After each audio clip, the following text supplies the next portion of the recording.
In the book of Nehemiah, rebuilding the walls of Jerusalem seemed so great of a task. For many, it seemed easier to live with the brokenness.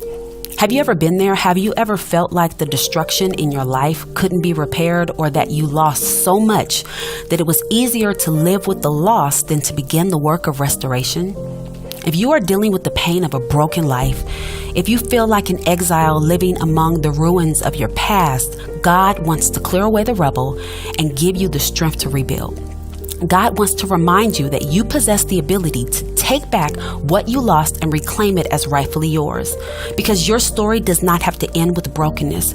With God, you have the resources to rebuild your life. So make a commitment to yourself. Make a commitment first of forgiveness. Yes, forgive yourself of the things that you may have done to create the mess that now needs to be fixed. Then make a commitment of action. Survey the damage. Ask God how to fix it, and then begin the work of rebuilding according to God's plan. Even if it looks impossible, begin to rebuild, because with God, nothing is impossible.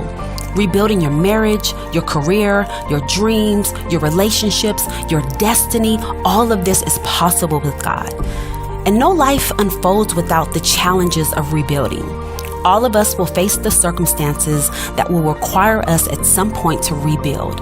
Some of us will experience brokenness that tries to overtake us. Some of us will watch our lives fall into despondency and our joys shatter into a million pieces. None of us are exempt. But when this happens, we can rebuild. Know that God will empower you to restore everything in your life. Take courage and know that through the power of God, the brokenness can be fixed. The shattered pieces can be put back together, and you can arise from that fallen place. And Nehemiah knew this. This is why he declared, "I will arise and build." And I want to encourage you to make this declaration too. Begin to say to yourself, "I will arise and build." Despite how you feel, arise and build. Now, when you begin the work of rebuilding, know that you will face opposition. The enemy will taunt you and try to frighten you from moving forward. But don't be discouraged. Stand firm and remember that while you are a builder, you must also be a soldier. In the book of Nehemiah, while they were carrying their bricks with one hand, they held their swords with the other. So you can't just be a builder. You have to also be a defender.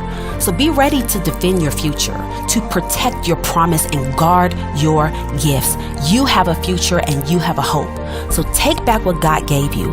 Walk in the purpose God designed for you. Reclaim the life God prepared for you, and begin the work of rebuilding.